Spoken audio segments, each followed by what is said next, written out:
Assalamualaikum warahmatullahi wabarakatuh. Shalom, Om Swastiastu, Namo Buddhaya, salam kebajikan. Pertama-tama yang terhormat Bapak Arahmansyah Febri, SIPMSI, selaku dosen pengampu pada mata kuliah Sistem Hukum Indonesia. Baiklah, sebelum masuk pada materi, izinkan saya perkenalan terlebih dahulu. Perkenalkan, saya Natalia Magdalena Nababan dengan NIM 0701 1282 328116. Kelas D Indralaya. Langsung saja, di sini saya akan membawakan kasus pidana korupsi EKTP, kasus Setia Novanto dengan analisis 5W plus 1H.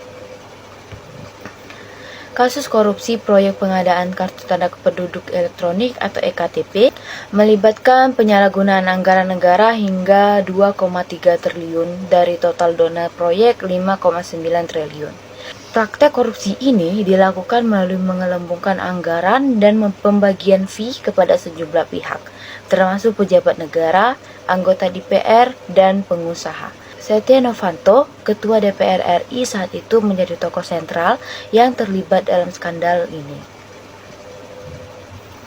Kasus ini melibatkan banyak pihak, diantaranya 1. Setia Novanto selaku Ketua DPR RI dianggap sebagai dalang utama. 2. Pejabat Kementerian Dalam Negeri termasuk Irman dan Sugiharto yang berperan dalam pelaksanaan proyek tersebut. Lalu 3 itu ada pengusaha mengatur proyek termasuk Andi Narogong. Lanjut yang 4 itu anggota DPR lain. Beberapa anggota turut menerima aliran dana tersebut. Lanjut, korupsi terjadi di Indonesia melibatkan proses pengadaan EKTP yang dikelola di Kementerian Dalam Negeri. Praktik kecurangan terjadi dalam berbagai tahap proyek, termasuk penganggaran di DPR dan pelaksanaannya di lapangan. Kasus ini terjadi selama pelaksanaan proyek EKTP tersebut terhitung pada 2011 sampai 2012. Penyelidikan oleh Komisi Pemberantas Korupsi atau KPK mulai berjalan pada 2014 dengan puncak pengungkapan dan persidangan pada 2017 sampai 2018. Korupsi terjadi karena 1. Adanya sistem pengawasan yang lemah. Tidak ada pengawasan ketat terhadap pelaksanaan proyek besar seperti ini. 2. Motivasi keuntungan pribadi, di mana para pelaku memanfaatkan proyek bernilai besar untuk memperkaya diri sendiri. Yang 3. Kolusi dan nepotisme. Adanya kerjasama antara pejabat pemerintah, pengusaha, dan anggota DPR yang memanipulasi anggaran tersebut.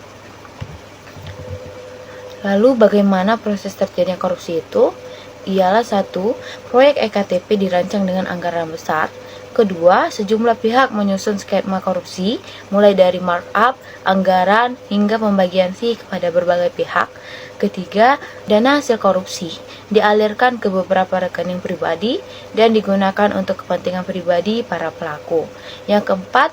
KPK menemukan bukti aliran dana dan keterlibatan Setia Novanto melalui investigasi mendalam, termasuk kesaksian dan dokumentasi keuangan.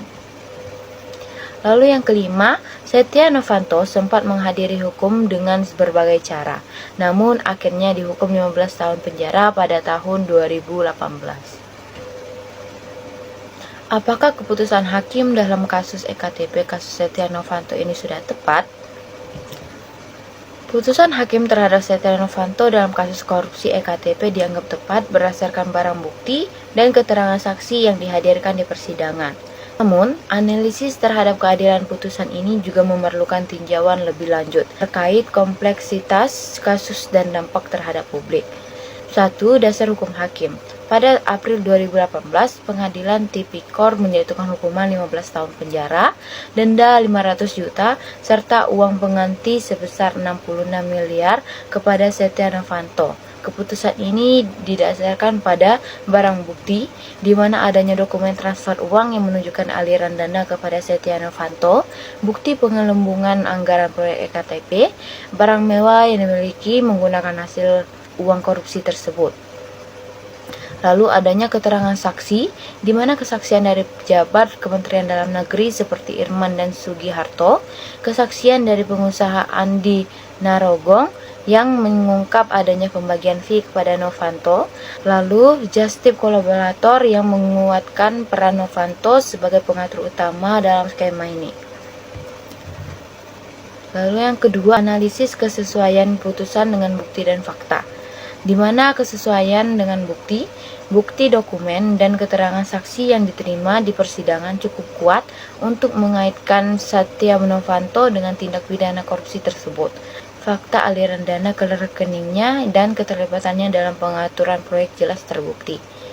Lalu, hal yang memberatkan yaitu dampak besar korupsi terhadap negara, peran Novanto sebagai tokoh publik, dan posisinya sebagai ketua DPR yang seharusnya menjaga integritas lembaga negara.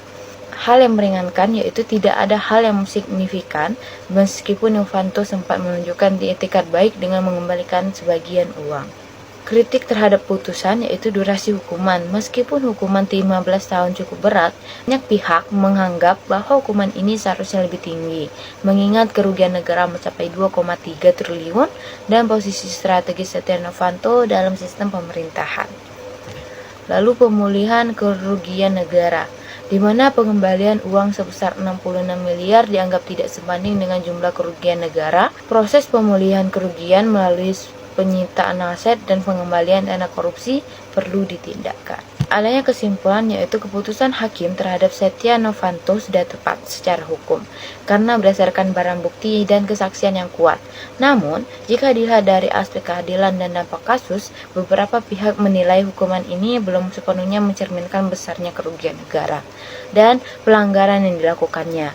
Reformasi sistem peradilan dan pengawasan aset hasil korupsi masih menjadi tantangan besar dalam memastikan keadilan yang lebih menyeluruh. Kasus ini menunjukkan perlunya pengawasan yang lebih ketat, transparansi, dan reformasi dalam sistem pengadaan proyek pemerintah untuk mencegah kejadian yang serupa di masa depan. Baiklah, itu saja yang dapat saya sampaikan. Lebih dan kurangnya saya mohon maaf. Terima kasih semua.